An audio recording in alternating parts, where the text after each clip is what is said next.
first thing we're going to do to make the dress is take the chest front bodice piece, and we need to attach it to the bottom part of the bodice, wrong sides together, to make a French seam.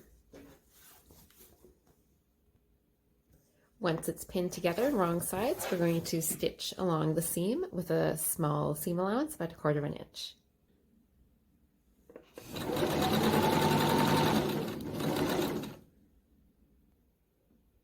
To make the French seam, you want to press your stitching on your hem. Open it up and then push the seam allowance to one side. Then fold the fabric along the seam line so it's right sides together. I press that again. Press along the edge here, and once it's pressed all the way around, then you stitch it here so that it catches your seam allowance inside, and then you open it up. Your seam is nice and enclosed. Next, we're going to do a French seam again for the back bodice piece. So again, it's wrong sides together. Then stitch along this edge with a small seam allowance.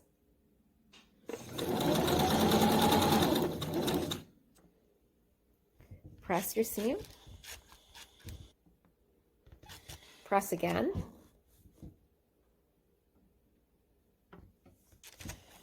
Press again.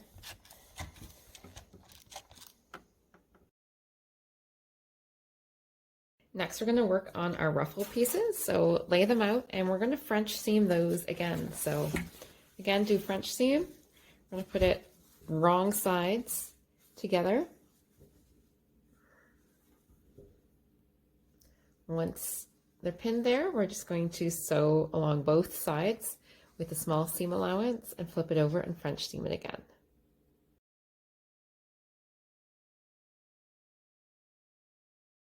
Once the French seam's done on your ruffle, we're going to hem the top edge of it with just a small double turned hem. So we're just going to fold it in about 1/4 inch and 1/4 inch. Stitch at the sewing machine with a regular stitch length. Then we need to make gathering stitches by using 2 rows of the long stitch length. To attach the front and back bodice pieces together, we're going to put them wrong sides together and make French seams like before.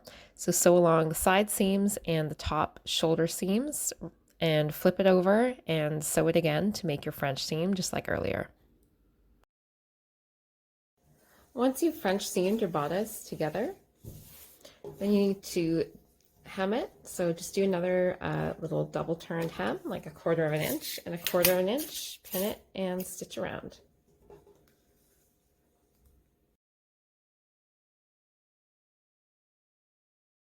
All right, now your dress should starting to look like something. We're going to take the ruffle and we're going to sew the ruffle on now. So we had prepped that earlier. So what we need to do is, so it's wider than the skirt. So we need to take our gathering stitches and gather it in so it's the right size. So when I put my gathering stitches in, I like to put 2 rows of stitching in.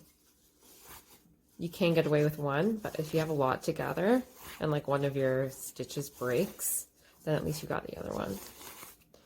So we're just going to gather that in. You can see what I'm doing here. You'll need to keep moving your gathers over towards the back, or away from where the stitches start. So it'll take a few minutes.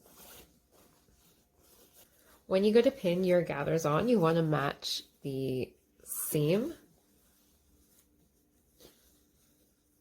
with the seam.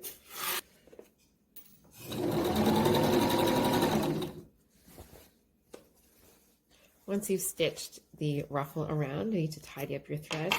You can pull out the basting stitches, the gathering stitches, and just leave the stitching line behind.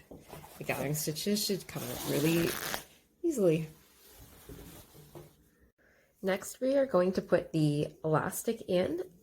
So first thing you do is you want to cut your elastic the right length. I actually tried mine on around my rib cage and came up with the best length for me. And I'm going to fold it in half, mark it with a pin,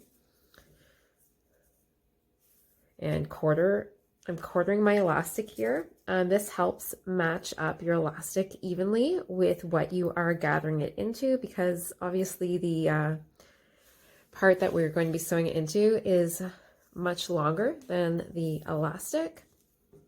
And this will give us something to work with to help make it even. And to quarter the dress, so we're going to, like the side seam is one side, is one point. Fold it in half, so about halfway down from the V-neck will be one point.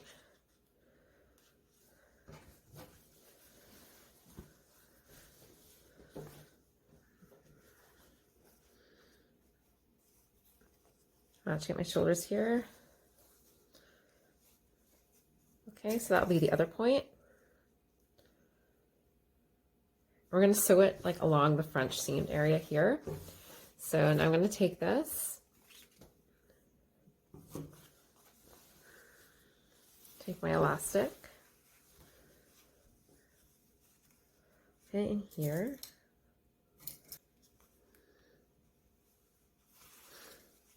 And then I'm going to stretch this. I'm going to match it up with this pin that's here.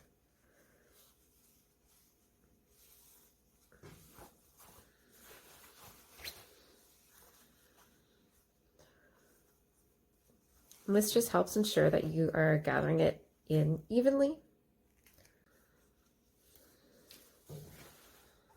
And this one will match the side seam.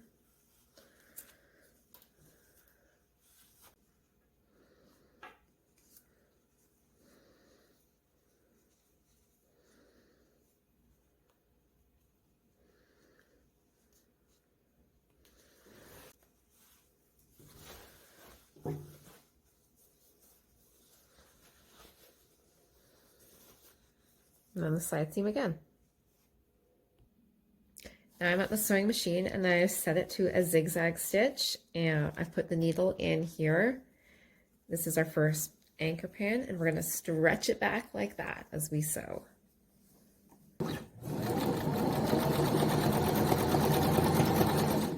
If you find it easier, you can stretch it out and then pin it in the right spot.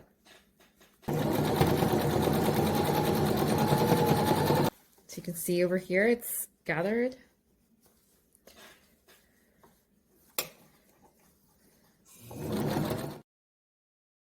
Now it's time to hem our armholes. I like to trim just a little bit of the seam allowance here in the corner.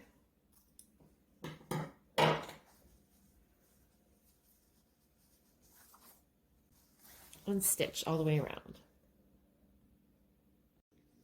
To finish the neck hole, we're going to take our bias tape and open it up and just pin it along the edge. So this is the right side of the dress. There's my bias tape opened up. We're going to pin all the way along here and then stitch where the fold is in your bias tape. At the point of the V on the neckline, when you get there, it's a good idea to fold just like a little pleat in there to help you sew, to help make the V shape.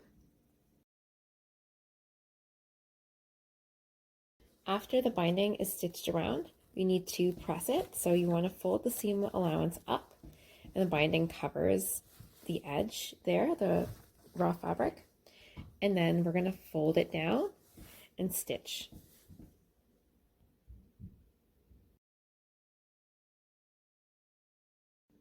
Lastly, we're going to do a double turned hem at the bottom of the skirt, 1/4 inch or so, and then again pin that and stitch all the way around, and then you're done.